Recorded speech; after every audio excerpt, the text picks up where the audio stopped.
Hare Krishna, dear devotees. Welcome to day number 3 of Sri Valmiki Ramayana series in preparing our consciousness for the great milestone that is coming up in prana prathishtapana of Sri Ram Lalla in our very dear Sri Ram Mandir in Ayodhya Dham.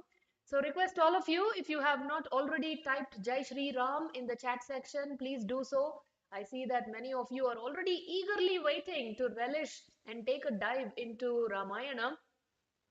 So there is Chinmudra, the very first one to say Hare Krishna and Jai Shri Ram. Hare Krishna Chinmudra, Geeta Madhuji, Basavraj Hipparagi ji, Nikhil, Chetan Prabhu, Bhakta Vatsala Prabhu, Shashi Mataji, Yogita Mataji, Shruti ji, Nagaraj Gujar, Jai Lakshmi ji, Uma Vaidyanathan Mataji, Asha ji, Ramachandran sir, Aarti Gowda, Usha Bhanavar Mataji, Raghavendra Kulkarni sir, Vijay Rani Mataji, Sunita Kannan Mataji, Karupaya sir, Uma Gadiraju, I already mentioned.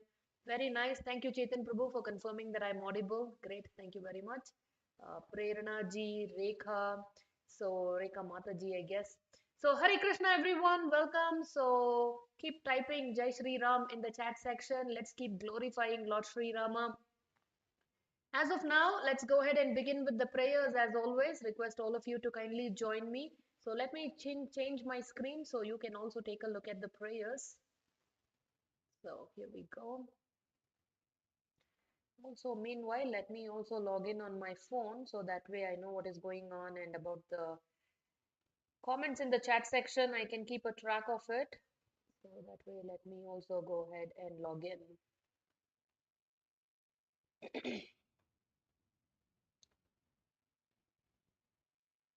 So let's do the Mangalacharan prayers.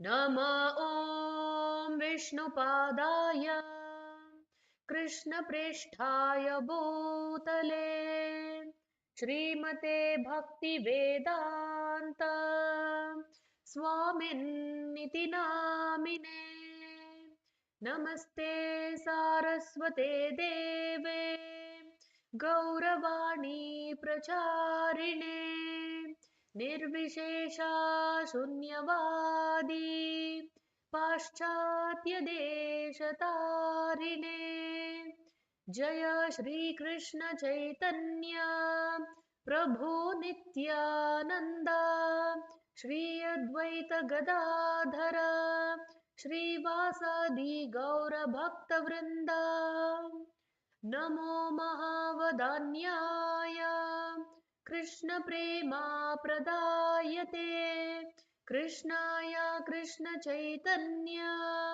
Namne Gauratvishe Namaha Namo Brahmanya Devaya Go Brahmana Hitaya Cha Jagadhitaya Krishnaya Govindaya Namo Namaha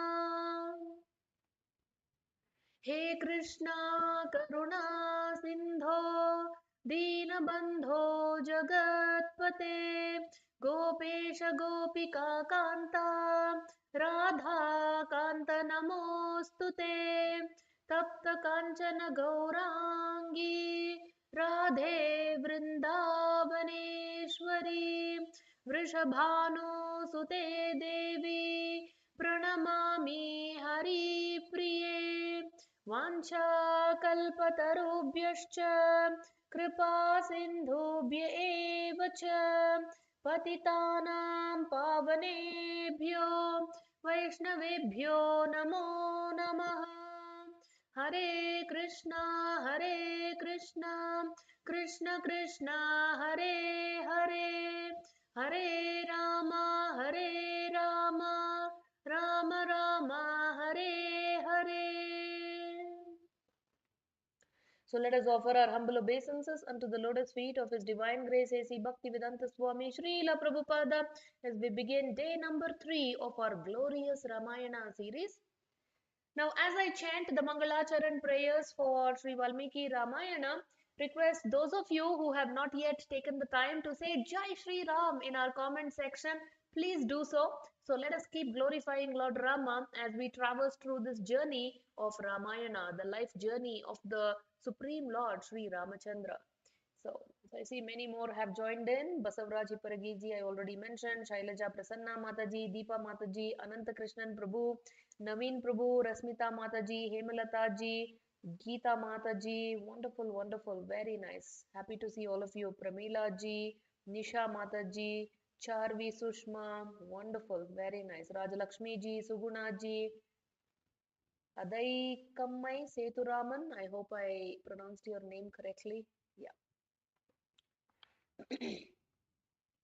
शुक्लाम्भरधरं देवं शशिवर्णं चतुर्भुजं प्रसन्नवदनं ध्यायेत् सर्वविघ्नोपशान्तये गुरुब्रह्मा गुरुर्विष्णुर्गुरुर्देवो महेश्वरः गुरु साक्षात् परं ब्रह्म तस्मै श्रीगुरवे नमः कूजन्तं राम रामेति मधुरं मधुराक्षरम् आरुहा कविता शाकं वन्दे वाल्मीकिकोकिलम् यः पिबन् सततं रामचरितामृतसागरम् अतृप्तस्तं मुनिं वन्दे प्राचेतसमकल्मषम् मनोजवं मारुततुल्यवेगं जितेन्द्रियं बुद्धिमतां वरिष्ठं वातात्मजं वानरयूतमुख्यं श्रीरामदूतं शिरसा नमामि रामं रामानुजं सीतां भरतं भरतानुजं सुग्रीवं वायुसूनं च प्रणमामि पुनः पुनः नमोऽस्तु रामाय सलक्ष्मणाय दैव्यै च तस्यै जनकात्मजायै नमोऽस्तु रुद्र इन्द्र यमालिनेभ्यो नमोऽस्तु चन्द्रार्कम रुद्रणेभ्यः. So welcome everyone. Request all of you to please recollect what we discussed yesterday. So day 2 we entered into Balakanda. We understood why is Balakanda called Balakanda. So how many of you remember the four Purusharthas and the four glorious brothers Rama, Lakshmana, Bharata and Shatrughna? What do they represent among the four Purusharthas? What does Lord Rama represent? What does Lakshmana represent? Bharata, Shatrughna, what do they represent? Could you please put it in the chat section? Let's see if you remember what we discussed yesterday. So we understood why is Balakanda called Balakanda. It is not because of the Balya Leela of Lord Rama, because the Balya Leela of Lord Rama, as depicted in Valmiki Ramayana, maybe hardly 10 shlokas, that's all. Very, very, very brief. But that doesn't mean that there are no childhood pastimes of Lord Rama. There are plenty of them described in other variations of Ramayana. Tyagaraja Acharya, he has sung many childhood pastimes of the Supreme Lord. It is depicted how once Lord Ramachandra was playing with his friends, and after that he started crying and came to his mother. His mother Kaushalya said, "Why are you crying, O Rama?" He said, "Mother, nobody is taking me for the game." Now this is more painful for a child when all the friends form a group and they, tell someone not to join them, not allow them to join them. Even if they play and even if they not win, if they lose, even that is okay. But not being included in the game is a greater pain for the child. So Lord Rama told his mother that nobody is taking me for the game. Why? What happened? So Lord Rama said they were praying Kanna Muche. What is Kanna Muche? Like one of them, they close their eyes and everybody else goes and hides in some places, and this person will go and find somebody and that person will, be the next one to close the eyes. So when they were playing like this, Lord Rama, no matter how many times he was closing his eyes, still he could see exactly who is there where. And all his friends started complaining that you're not closing your eyes, you're seeing everyone. He said, I am closing my eyes. Because he's the Supreme Lord. He can see everything everywhere. So they said, we are not taking you for the games. So like this, there are very sweet pastimes depicted in other variations of Ramayana, but not necessarily in Valmiki Ramayana. We also saw how Dasharath Maharaj, in spite of Ayodhya being so glorious, there was one thing that was a reason for his cause, that was the cause of his lamentation, his distress, and that was Putra, he did not have any sons. and he was advised to do Putra Kameshti Yajna, but generally such karmakandik yajnas are not prescribed, are not recommended. We just have to pray to the Supreme Lord, and whatever is there in our fortune, that will come to us. If it isn't there, we should just be satisfied. But however, Dashrath Maharaj performed this Putra Kameshti Yajna. This Yajna Purusha, Prajapati Purusha came out of it, and he distributed this kheer among his four wives. And in time, all these four glorious children, brothers were born: Rama, Lakshmana, Bharata, Shatrughna. So let me see who remembers.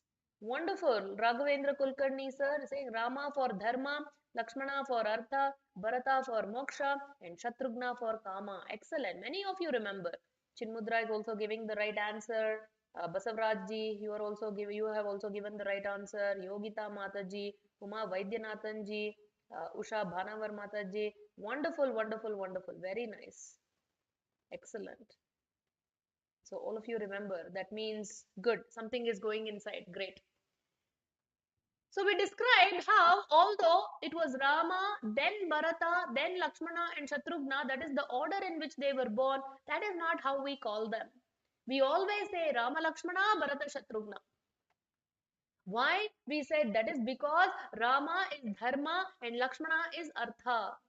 Artha, wealth should always be engaged in the protection of Dharma. So Lakshmana is always in the service of Lord Rama. And Bharata, he represents moksha. And our karma, our desire should be spiritualized and they should be engaged in the direction of attaining moksha. So Shatrughna is always in the service of Bharata. They are always together. Wherever there is Rama, there is Lakshmana. Wherever there is Bharata, there is Shatrughna. So we went into the deeper understanding of this Dharma, Artha, Kama, Moksha. What lessons we can learn from this? So today, let's continue forward from there. So Dasharath Maharaj took all these four sons of his to Vasishtha Muni's Gurukul, and there Vasishtha Muni requested Dasharath Maharaj that if you are going to be here, the children will not learn, so you please kindly leave. We will take care of them, don't worry. So reluctantly, Maharaj Dasharath left, and immediately after he left, Vasishtha Maharshi, knowing that all these four great personalities are none other than the Supreme Lord, he paid his obeisances to all of them, he circumambulated them, and he trained them in all the 64 arts. Although it is that very Supreme Lord from whom all the Vedas are emanating, all the knowledge, all the arts are coming. And like this, Lord Rama was about 12 or 13 years old. At this point, Dasharath Maharaj is already contemplating on getting Rama married.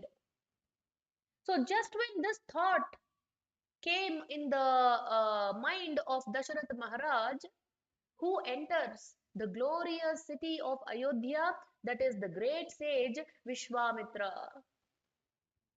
And somebody brings the news to Dasharath Maharaj is saying, Maharaj, Vishwamitra Muni has entered. And any time now he will be walking into the assembly. And Dasharath Maharaj immediately got down from his throne. This is the etiquette. He is the king. But however, to receive a rishi, to receive a sadhu, he runs to the gates.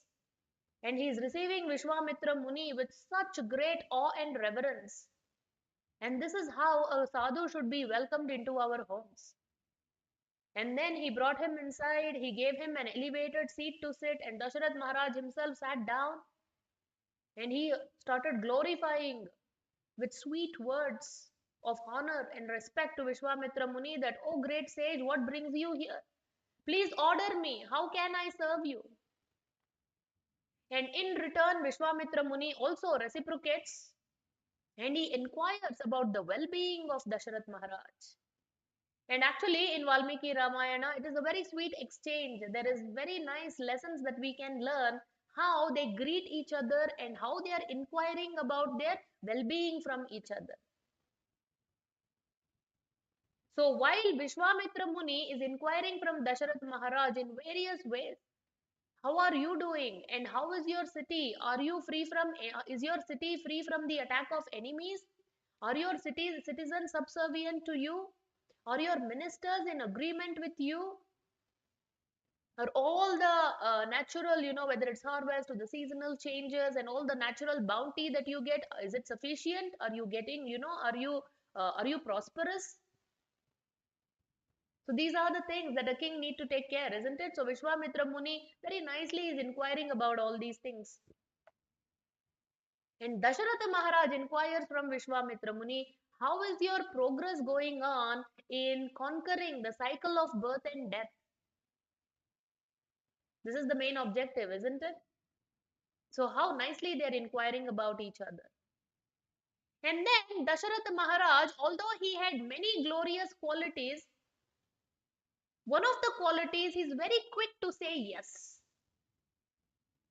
So especially if you are in a leadership position, it's not very conducive to always be saying yes, yes, because that can get you into trouble.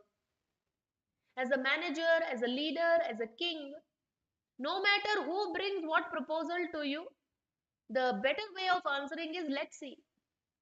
Let's see after 2 days. You should think about it. You should contemplate upon it. So here, Dasharath Maharaj, even without inquiring from Vishwamitra Muni, what is the purpose of his visit? He prematurely says, whatever it is that you want, you please ask and I will give it to you. Which he is going to regret now very soon. So Vishwamitra Muni is glorifying Maharaj Dasharath. So let me just go to that section here. And one of the ways in how Vishwamitra Muni is glorifying Maharaj Dasharath is Mahavamsha Prasutasya Vasishta Vyapadeshinaha. Oh Dasharatha, you have such a sweet privilege of being guided by Vasishta, Guru Vasishta. He is your Kula Guru, that is your prestige, that is your privilege. So those days, every king had a Kula Guru, every family had a Kula Guru. This is very essential. Just like you have a family doctor, you should have a family priest who will guide you, family spiritual master. And that is why it said Kula Guru. Kula Guru is not called Kula Guru because he is the Guru of your Kula. No, because you have a Guru, your Kula is worthy to be taken the name of. Your Kula becomes Kula because you have a Kula Guru. So like this, after exchanging, then Vishwamitra Muni, without any further ado, requests Dasharath Maharaj, please send your son Rama. Why? Because we are performing these sacrifices, yajnas, for the sake of the welfare of the whole society. And every single time that we start engage in this yajnic performances, there is this great demoness and her two sons. That is Tataka and her son Subahu and Maricha, who are coming and pouring blood, pus. They bring these bones, they put stool, abominable things, and they're contaminating the sacrificial ceremonies. And Vishwamitra Muni says, by dint of being a sage, I cannot resort to anger as I'm performing the sacrifice, nor can I curse them. Because if I get angry in the middle of doing the sacrifice, or if I curse them, then it will be detrimental for the result of the sacrifice. So he says, you please send your son Rama. Dasharatha's face immediately turns pale. He says, oh great sage Vishwamitra, I would have rather wished that you asked for my very life, I would have given, but you are asking for Rama, my very soul. And Dasharath Maharaj says, Rama is not even 60 years. He's not even attained Shodasha Varsha. Because as per Kshatriya, what do you say, etiquette, only when somebody is 16 years old, a Kshatriya is quote unquote qualified in order to fight. So here Dasharath Maharaj is bringing that point. Rama is not even 60 years. 16 years, oh Vishwamitra Muni. Why Rama? I will come. I will come with the whole army of Ayodhya. I will, protect your sacrifice. You can perform your sacrifice. Vishwamitra Muni says, no, I didn't ask you to come. I don't want Ayodhya army to come. I want Rama to come. But now Dasharatha Maharaj, for a Kshatriya, he is very straightforward, and for a Kshatriya, honor is very, very important. And here, for the sake of Putra Moha, of his affection for Lord Rama, Dasharatha is willing to even break the word of promise that he had given to Vishwamitra Muni. And at this stage, when Vishwamitra Muni again for the second time is demanding, he says, you don't know the greatness of your own son. He says, because of your affection for son, you're talking like this. But I know what is the ability of your son. So you please send, I demand that you send Rama. So this is a very good instruction. As parents, for us, our children, no matter how talented they are, how capable they are, how grown up they are, we always see them as children only. Oh, no, no, no, my child is still small. And we are not capable sometimes because of that affection, Vatsalya, that we are not able to see what they are really capable of becoming. But on contrast, the Guru is able to see a sculpture within the stone. The moment he sees the student, the Shishya, a Guru is capable of saying, oh, I can make this disciple into a great teacher. I can make this disciple into a great Brahmana. I can make this disciple into a great Vaidya. He is capable of seeing the potential in them and how to bring out that potential and make them great. And as long as children stay in home, because of this parental affection, they are actually spoiled. Oh, it's okay, it is 7:30, still you can sleep. Oh, you're eating on the sofa, you're eating, sitting on the bed, it's okay, you're still a child. So that is why children, especially boys, must be sent to the Gurukul at the right age. And mind you, I am not talking about today's schools and colleges. Today's schools and colleges are good for nothing. They are slaughterhouses, as Prabhupada said. I am talking about Gurukul. So, like this, when Dasharatha Maharaj was about to break his own promise, and Vishwamitra Muni was going to utter some words, and immediately Vasishta Muni interferes. And Vasishta Muni, actually, in the colloquial terms, he practically told Dasharath Maharaj to shut up. He said, what are you doing? You are born in Raghukula, in Ikshwaku Vamsha. And you are coming in such a great Vamsha where never ever a king in this lineage has broken their word. And you are about to break your promise? Vasishta Muni says, what is this? Stop this. And then Vasishta Muni also tells Dashrath Maharaj that don't you know the glories of this great sage Vishwamitra, what kind of austerities he has done to become a Brahma Rishi? And this aspect we will cover later today in our session. It's a very, very fascinating story, how Vishwamitra became the great Vishwamitra. And Vasishta Muni also says, actually, this sage Vishwamitra will bring only fame and glory to your son. So please send your son immediately with him. So like this, upon advised by the Kulaguru Vasishta Muni, Dasharatha Maharaj agrees. And the moment Ramachandra came, immediately right behind him followed Lakshmana. Just like buy one, get one free, here Vishwamitra Muni called for Rama and Lakshmana came for free.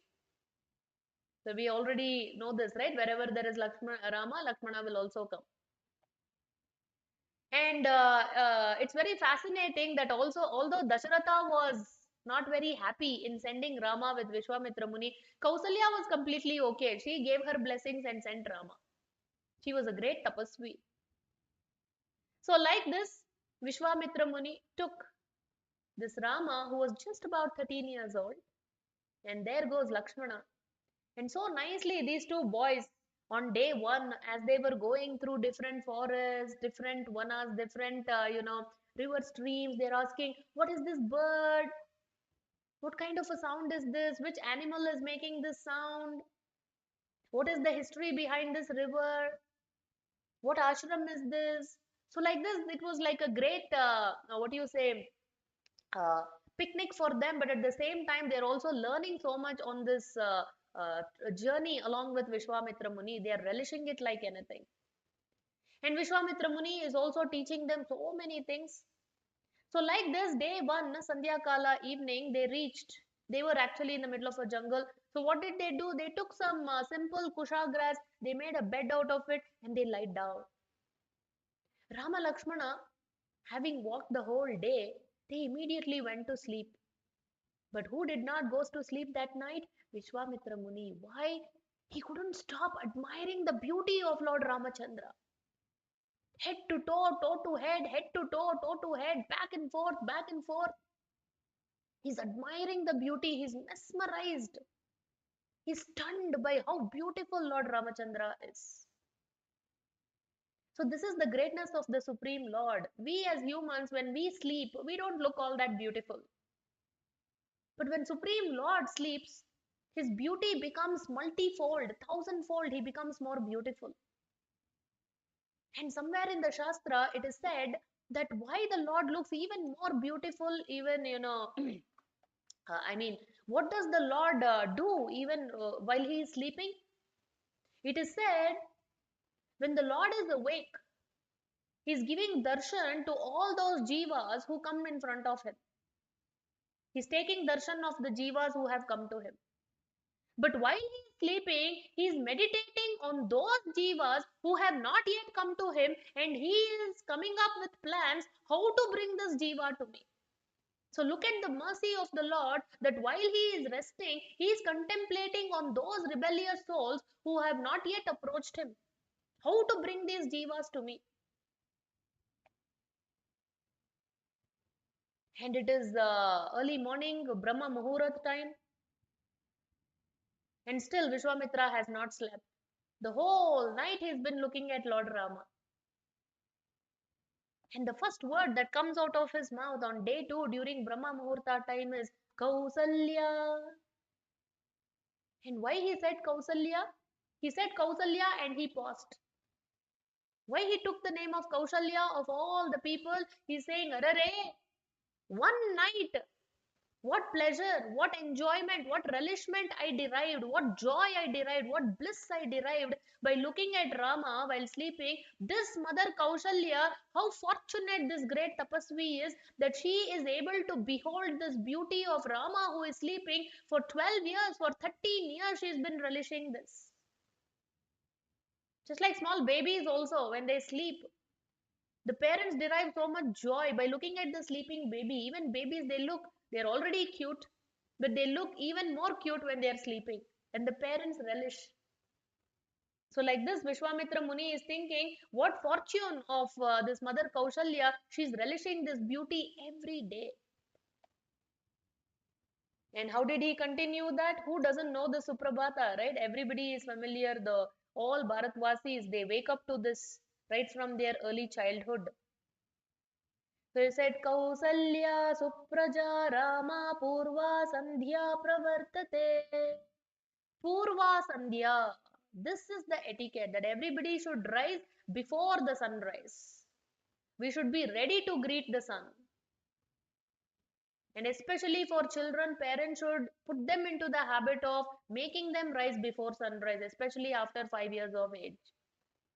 This is the kind of disciplining that is needed. उत्तिष्ठ नरशार्दूल Kartavyam दैवमानिकम. What kartavyam does the Supreme Lord have? Just in our last Saturday, our weekly Grow Through Gita class, the systematic study of Bhagavad Gita, Krishna was telling Arjuna, in all the three worlds, oh Partha, I don't have any prescribed duty, but still I am doing my prescribed duty. Why? For Loka Sangraham, to set an example for all the people of the world. So similarly, although Lord Ramachandra is the Supreme Lord and he doesn't have any duties, but because he's playing the role of a human, he's teaching us how to live as a human. Here, Guru Vishwamitra is telling, Kartavyam Daivamanikam. Oh Rama, please rise and get to, performing your duties. So like this, Uttishta Govinda, Uttishta Garuda Dvaja, Uttishta Kamala Kanta, Trailokyam Mangalam Kuru. So what is the duty of the Lord? So quote unquote duty, Trailokyam Mangalam Kuru. To cause auspiciousness in all the three worlds. How? By giving darshan to the devotees. We don't go to the temple to take darshan. We go to the temple so Lord can take our darshan. So like this famous Suprabhata, which we are all very familiar with and we relish it, was actually sung by none other than the great Vishwamitra Muni himself. So day 2, after doing their early morning duties, they continued to move, and there was this vana, and Lord Rama and Lakshmana were asking Vishwamitra Muni, what kind of vana is this? It is abandoned. And just then Tataka came. And Tataka, she was so disgusting to look at. She had this very weird way of dressing herself. She would wear these things that are above her knee, showing off her body and all these crazy things. And she was making these very horrible sounds. And Lord Rama looked at her, and as soon as she came over, Vishwamitra Muni also said how actually this Tataka, she was born into a Yaksha family. But although she was born into a Yaksha family, she became a Rakshasi. She was married to a great person, but she was actually not chaste. She wanted to enjoy with others, and she was cursed to become a Rakshasi. And she ended up becoming a spy for Ravana. She would go here and there and collect information and give that information to Ravana. And this Tataka, she was this demoness, this witch who was coming and disturbing the sacrificial ceremony of Vishwamitra Muni. And just like Krishna, the first demon, the series of demons who was sent by Kamsa, but the first demon was not a demon but a demoness. And Krishna also had shut his eyes. Oh, of all of them, the first one I have to kill is a woman. So here Rama also, he was a little hesitant because she is a woman. But Vishwamitra Muni said, don't hesitate, O Rama. A dushta is a dushta, whether it is a male or a female. So take your bow and shoot her down right now. So this is when Rama immediately shot this Tataka down. So Tataka was killed and they started moving further. And on third day, actually we see here, oh actually I did not put that image. So in the thumbnail of this today's video, I had put an image where Rama Lakshmana are serving Vishwamitra Muni.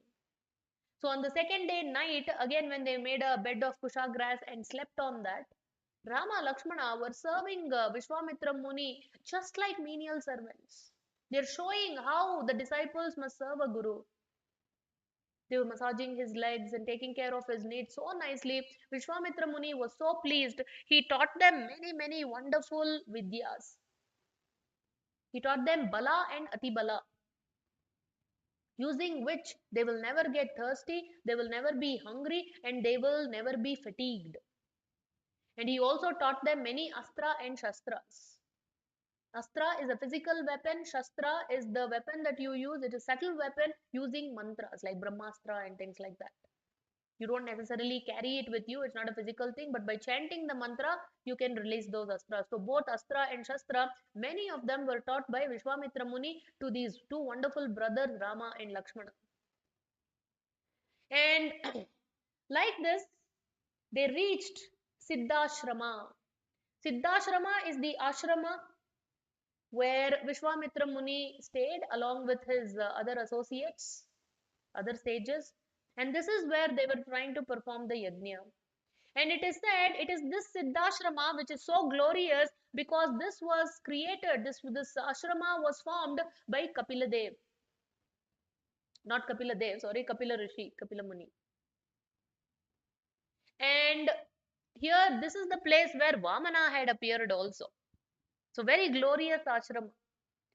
So, Vishwamitra Muni said, Rama, Lakshmana, now we are about to start a 6-day sacrifice here. And as we perform this sacrifice for 6 days, by, for sure. Now that we have killed Tataka, for sure her two sons will come, Maricha and Subahu. Now it is your duty to protect. This is why I have brought you.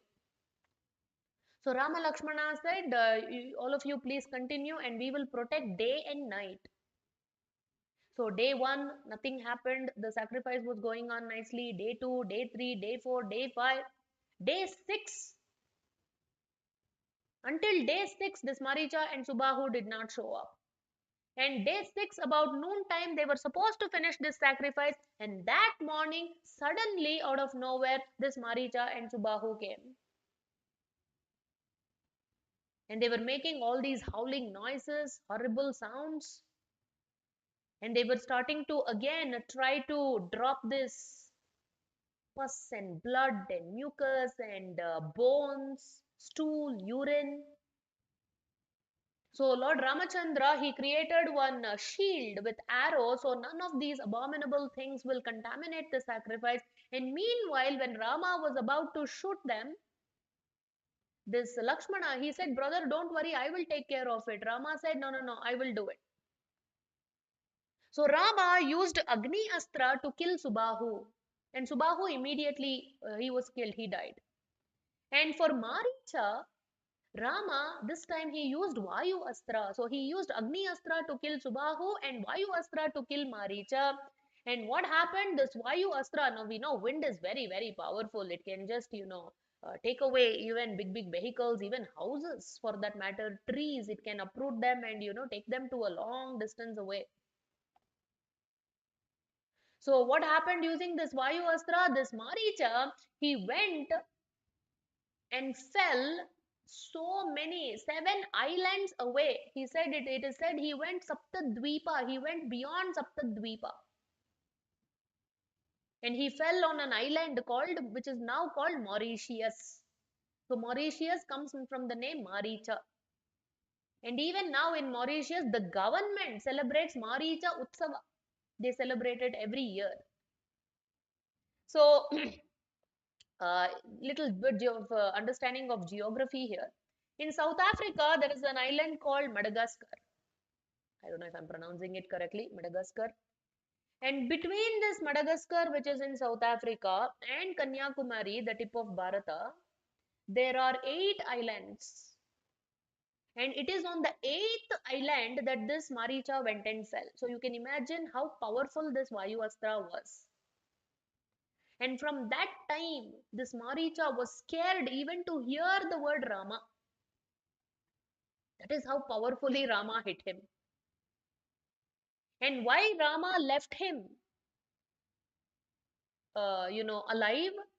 Because he can foresee the future. There is a big role that this Maricha is going to play in the future parts of Ramayana. We will get to that later. But also, philosophically speaking, Subahu represents aprarabdha karma, and Maricha represents prarabdha karma. So we all have our huge karma baggages that we carry. Millions of lifetimes we have done papa, punya. So prarabdha karma is that share of karma which we are supposed to suffer or enjoy in this lifetime. In this one lifetime, whatever of the huge, baggage of karma, there is a small portion of that which we are supposed to go through in this life. That is prarabdha karma. And that prarabdha karma is represented by Maricha. That is why he was not killed. That means we also, even after we become devotees, even after we take Diksha, this prarabdha karma we must go through in this life. But the Guru is so glorious that prarabdha karma also will be purified and will be used in a way that we can progress in our bhakti, in our Krishna consciousness. But at the time of Diksha, the Guru is so merciful, he nullifies all the aprarabdha karma, whatever other baggage of karma we have, which is so huge, we can never, use up or remove all that karma on our own endeavor. It is Guru who does that. So Subahu being aprarabdha karma, he was killed immediately. But Maricha representing prarabdha karma, he was left alive. So like this, So this Rama Lakshmana, they protected the sacrifice of Vishwamitra Muni. So they were able to successfully complete their sacrifice. So this was a great feat. But however, the reason why Vishwamitra Muni brought Rama and Lakshmana, the secondary reason was protecting the sacrifice. He could have done this even some other way. But the primary reason is now about to come. So the sages of Siddhashrama told Vishwamitra Muni, please take these boys to a close Patna, Mithila Patna, the town of Mithila Desh, which is currently in Nepal. There, he said, these boys can behold this great bow called the bow of Shiva, Shiva Dhanatsu, that is in the palace of Janaka Maharaj. So Vishwamitra Muni consented to this because even the primary purpose for which he brought Rama Lakshmana was also for this only, to make Rama and Sita meet. So this is why we said Vishwamitra Muni represents Guru in our life. What is the duty of a guru? What does a guru do? The guru takes the jiva, the soul, the conditioned soul like us, and brings the Supreme Lord to us. Makes the Atma unite with the Paramatma. So yesterday, my dear devotees, we understood what is the role, what is the symbolic representation of Rama, Lakshmana, Bharata, Shatrughna. But what is Mother Sita representing? Sita Devi is representing a jiva, conditioned soul like us.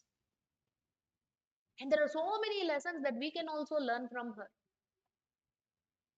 So one of the things is her chastity towards Lord Rama. So the soul also should be always loyal, chaste to the Supreme Lord.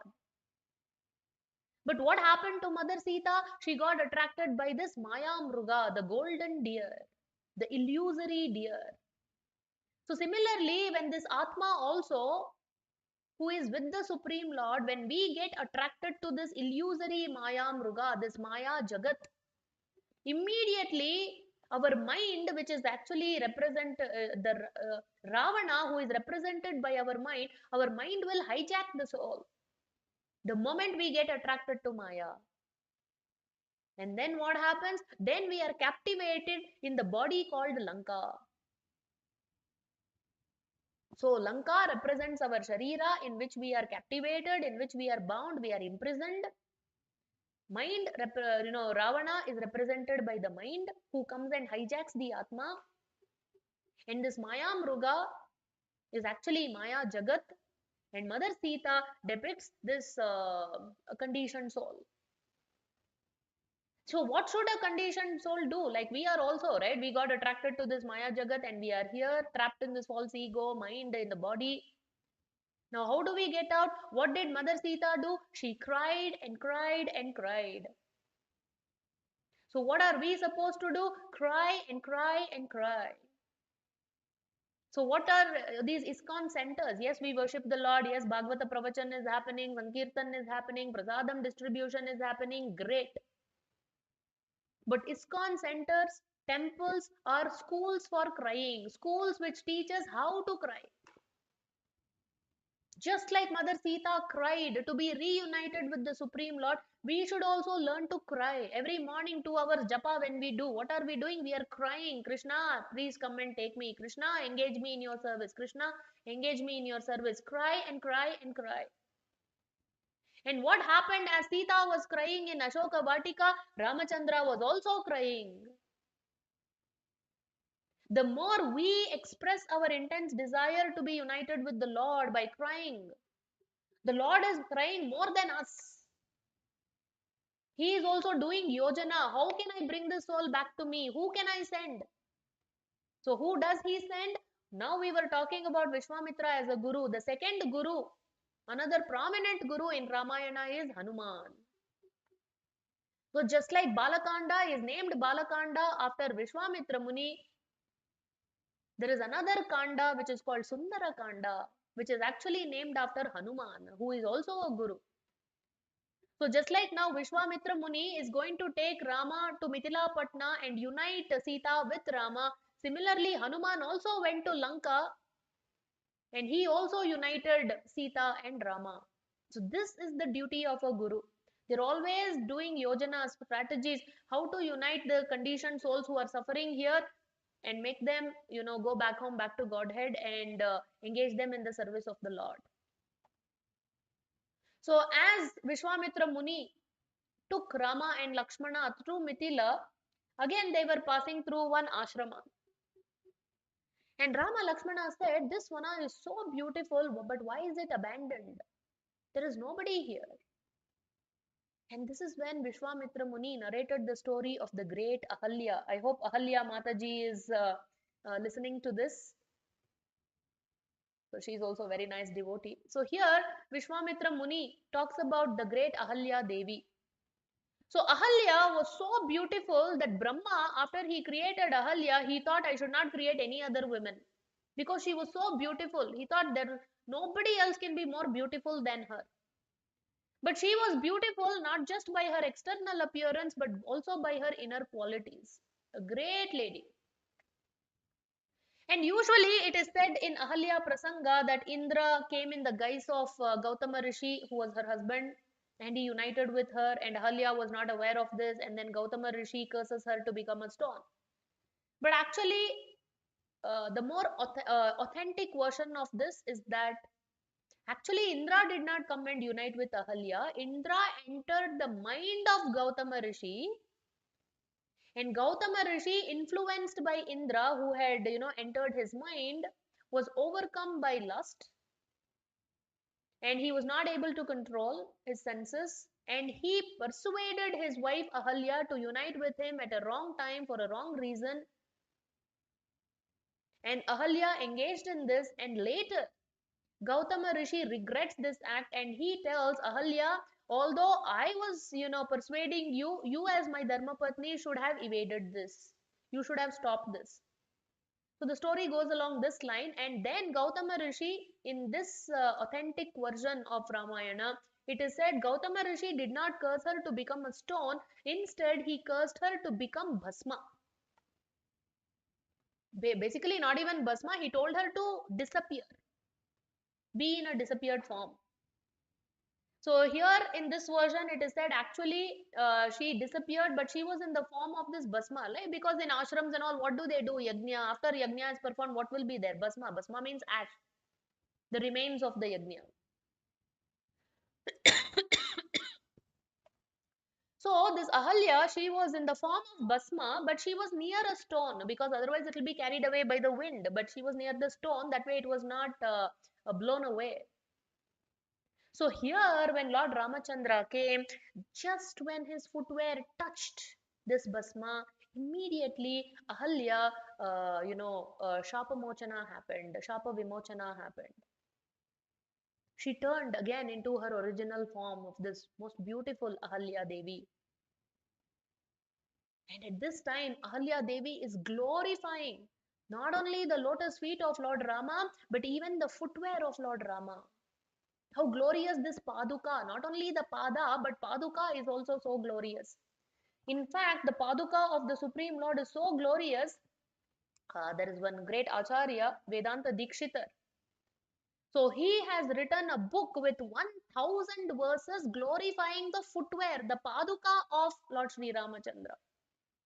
I have not read the whole book, but I've heard that it is a wonderful book. 1000 shlokas glorifying the Paduka, the footwear of the Lord. What are the glories of this Paduka? So there he is writing how this Paduka is so glorious. The Padukas have ruled the kingdom of Ayodhya for 14 years. How? When Bharata was ruling, he did not sit on the throne. He made the Paduka of Ramachandra sit on the throne. He did Pattabhisheka for Paduka. So it is Padukas using Bharata as an instrument. The Padukas of Lord Ramachandra ruled Ayodhya for 14 years. And it is the same Padukas that this Kevat, later we will see when Rama, Lakshmana and Sita, they had to cross Ganges. They were exiled into the forest. So there was a very sweet incident where this boatman is saying, oh, hold on, oh Rama, I can't let you, get into my boat right away. Rama said, why not? He said, I have heard great stories about the greatness of your lotus feet and your footwear. That simply by the touch of your footwear, stone, this ash became a lady. I have one boat and I have a family too to maintain. The moment your lotus feet or your footwear touches my boat, if my boat also becomes a woman, then what will I do?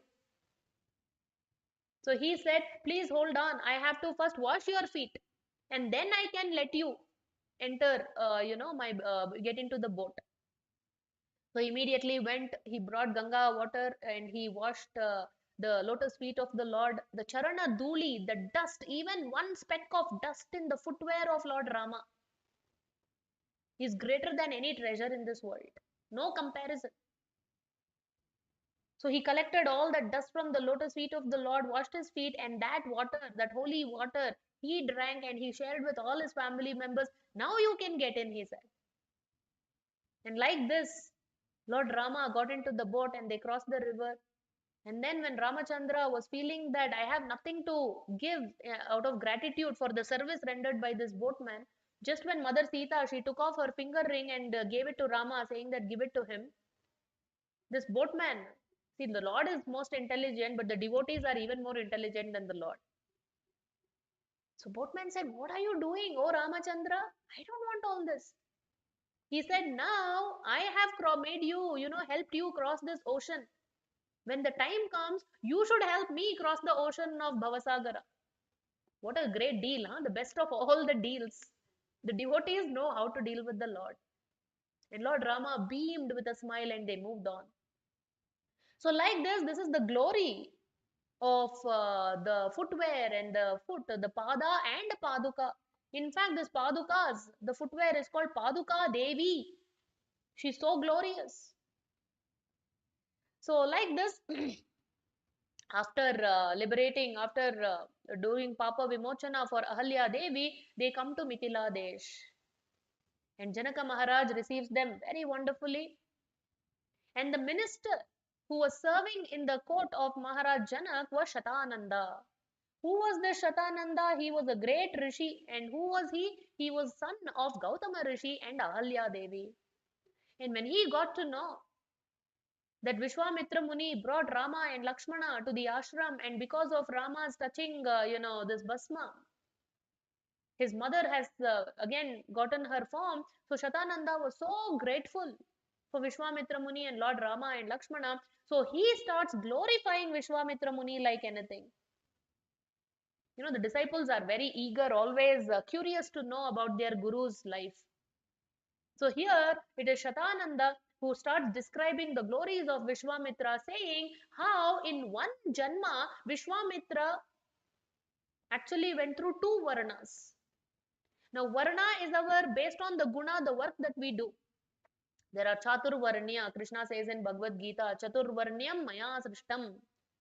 Brahmana, Kshatriya, Vaishya, Shudra, four Varna. And each of us by birth we have a certain Varna. It is there naturally. But here, this Vishwamitra Muni, although right now he is a great Brahmana, earlier he was a Kshatriya. The Varna by birth, Vishwamitra Muni was a Kshatriya, he was a king by the name Kaushika, Kaushika Raja.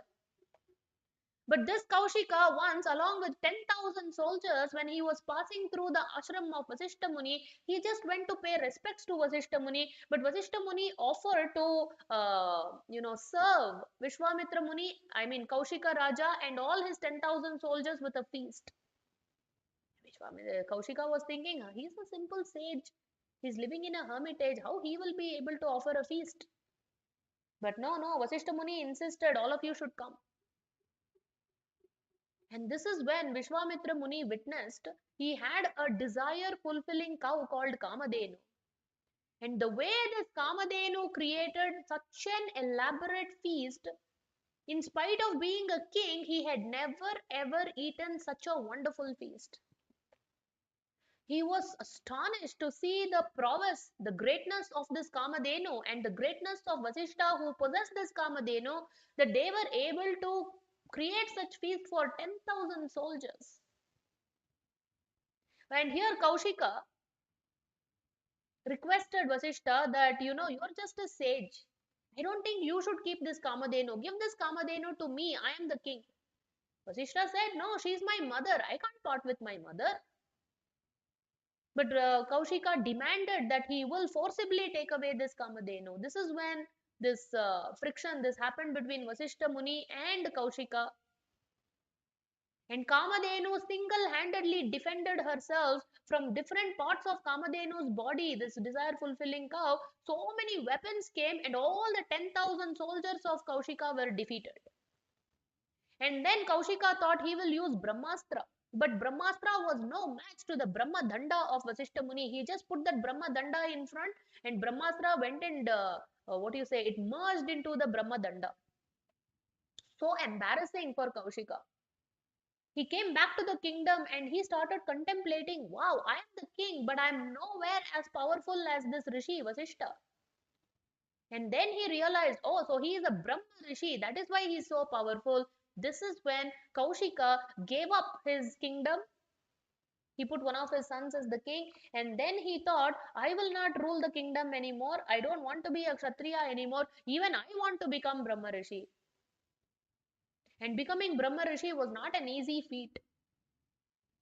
Kaushika had to go in different directions, north, south, west, east, everywhere, and he did so much intense tapasya. The first time he went in one of the directions and did tapasya for many thousands of years, Indra got insecure and he sent Menaka just with a little bit of that jingling of her anklet bells. Vishwamitra was distracted, he united with her. So the first time he lost his tapobala because of kama, because of lust to Menaka. And then he came back to his senses and he went in another direction. And this time again, he performed so much of austerity, tapas, penance. And this time, Indra sent Ramba. This time, although he was not overcome by lust, Vishwamitra was overcome by krodha. He got so angry at Ramba and he lost his Divya Bala, Tapo Bala because of his krodha. First Kama, then krodha. Then third time he went in another direction. Again he started performing tapasya.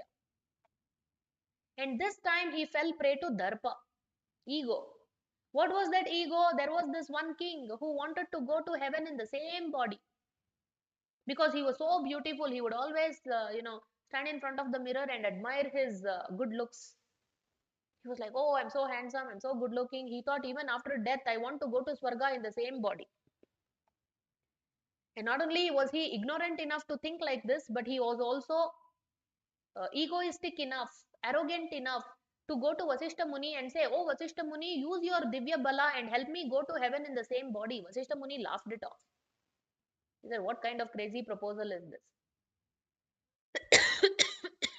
But he didn't give up. He went to Vasishta Muni's sons. Even they laughed it off. And at this point, knowing the rivalry between Vasishta Muni and Vishwamitra, he went to Vishwamitra and said, oh, Vishwamitra, I think you should do what Vasishta could not do, your rival could not do. And this is where Vishwamitra Muni, forgetting the purpose for which he is doing austerity, he ended up using all his tapobula to send this person to heaven in the same body, which nobody had done before. And he called all the other sages, everybody were invited, and everybody was thinking, what is going to happen? We have never ever witnessed such a feat. And Vishwamitra Muni started doing this great big yajna, and he's like, Swaha, Swaha, Swaha, and he lifted the ladle, and everybody was stunned to witness this scene where this king, he started flying in the sky. And he kept the ladle high, and this fellow is flying. And once he crossed a certain height in the space, he was overcome. He was feeling so much of pain because of the pressure difference. And somebody went and gave the news to Indra saying that, this person is coming in the earthly body to heaven. He's trying to come. It's like trying to go to some country without proper visa, immigration will catch. And Indra was so furious. He came and kicked this king and he took a complete U-turn. He started coming back to earth. And again, everybody was stunned. Is like, wow, he's coming back. Now, this is going to be a big humiliation for Vishwamitra Muni. He couldn't let him come back. So again, he raised his ladle. So like this king was kicked like a football between Vishwamitra Muni and Indra. Vishwamitra Muni is not letting him come back to earth and Indra is not letting him go to heaven. And he literally started crying and pleading, Vishwamitra Muni, please let me come back. And Vishwamitra Muni, out of his darpa, he was not going to agree to this proposal. And finally, what to do? Using all his every ounce of tapobala that he had, Vishwamitra Muni created one intermediate heaven called Trishanku, neither here nor there. So this king was allowed to stay there. He created it, but Vishwamitra Muni did not have enough power to maintain it. We all know creating is easy, it takes Rajoguna, but maintenance takes Satvaguna. And he didn't have enough bala to do that. So Vishwamitra Muni prayed to Lord Vishnu saying that anyway you are the maintainer, you are the supreme maintainer, you are maintaining all the lokas, please maintain this loka also what I have created, this Trishanku loka. And Lord Vishnu agreed. So even today this person is hanging upside down in that Trishanku loka. So like this, first time Kaushika fell prey to Kama with Menaka. Second, Krodha with Ramba. Third time, Darpa with this Trishanku. And the fourth time, he went in the northern direction. Again, he performed austerity. But now, it is not only simply because of his hard work, his effort, his endeavor that he achieved success. It is because the Kshama, the forgiving nature of Vasishta Muni, that he attained the state of Brahma Rishi. What a glorious nation we belong to, where we have such glorious pastimes of glorious personalities from whom we can learn so much. So, in spite of all these things that Kaushika had done to Vasishta Muni, or for no fault of Vasishta Muni, still Vasishta Muni forgave Vishwamitra. He knew how difficult it is to become a Brahma Rishi. And Vishwamitra also, once he became Kaushika became Vishwamitra, he also became Brahma Rishi. Lord Brahma only came and bestowed this Brahma Rishi title on him. Vishwamitra Muni also, his heart was purified. He let go of all this envy towards Vasishta. And this is how, when Vishwamitra Muni came to the court of Dasharath Maharaj, Vasishta Muni glorified Vishwamitra like anything, and he said, please send Rama and Lakshmana with him. Don't even think about it. So this story is being narrated by Shatananda in front of Vishwamitra Muni himself to his glorious disciples Rama and Lakshmana. And Rama, Lakshmana were hanging on to every one of his words that was coming out of Shatananda Rishi's mouth, because they were so fascinated by the story of their guru Vishwamitra Muni. And now this Janaka Maharaj had this great big bow, Shivadanasu. It would take 5,000 people to carry that bow from one place to another. And that bow, which had to be carried by 5,000 people, once Janaka Maharaj had seen Sita Devi when she was just a mere baby, a child. She had lifted this Danasu just like, a baby will lift a leaf, like as though it is nothing.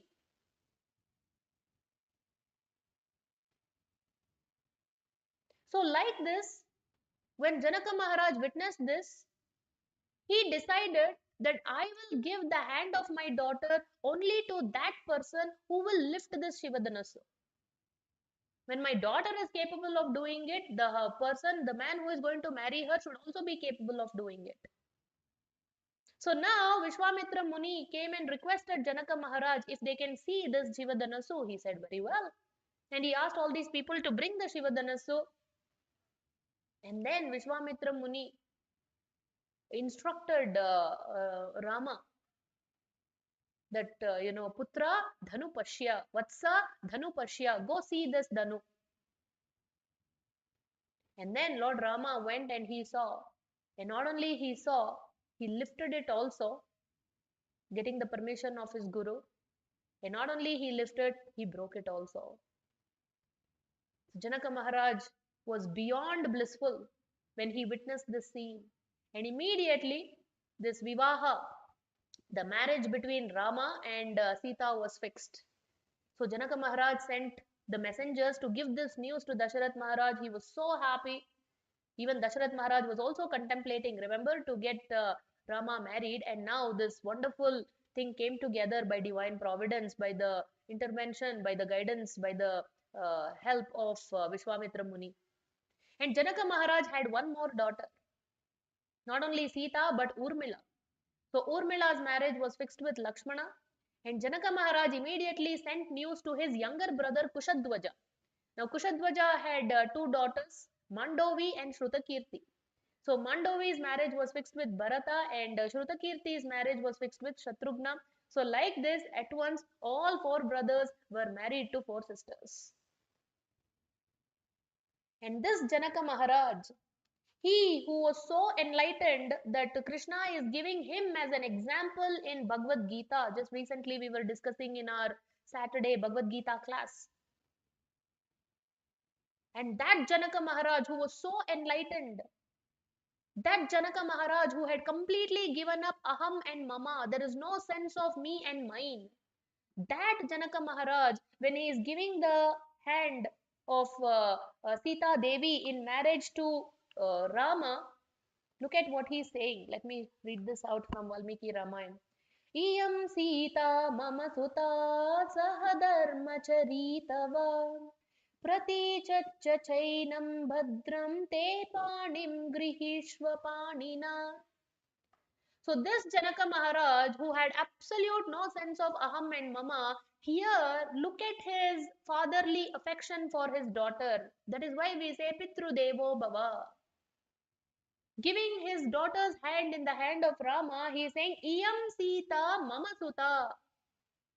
At this point, he is saying, this Sita is my daughter. Iyam Sita Mama Suta, my daughter. And what is she? Saha Dharma Charitava. Oh Rama, she will walk along with you on the path of Dharma.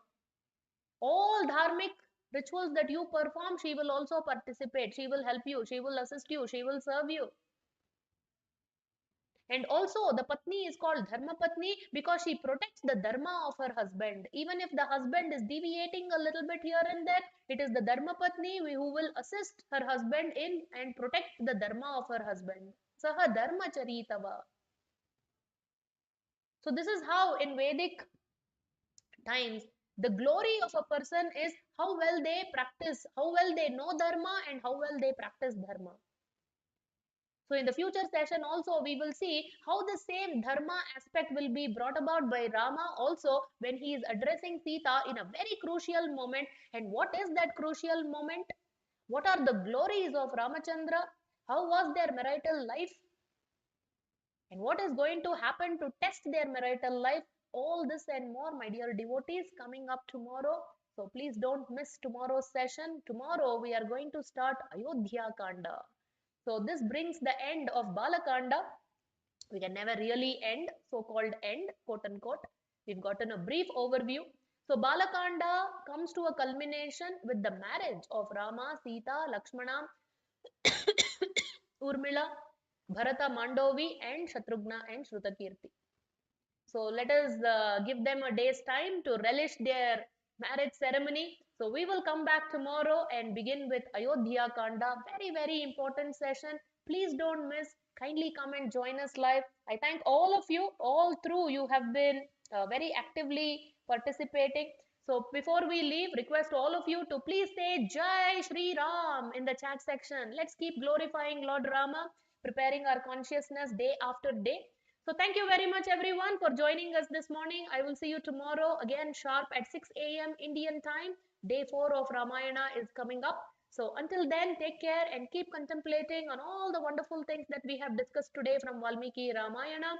Until then, Sri Ramachandra Bhagavan ki Jai. Valmiki Maharshi ki Jai. Jagadguru Srila Prabhupada ki Jai. समवेत भक्त वृंद की जय गौर प्रेमानंदे हरि हरि बोल।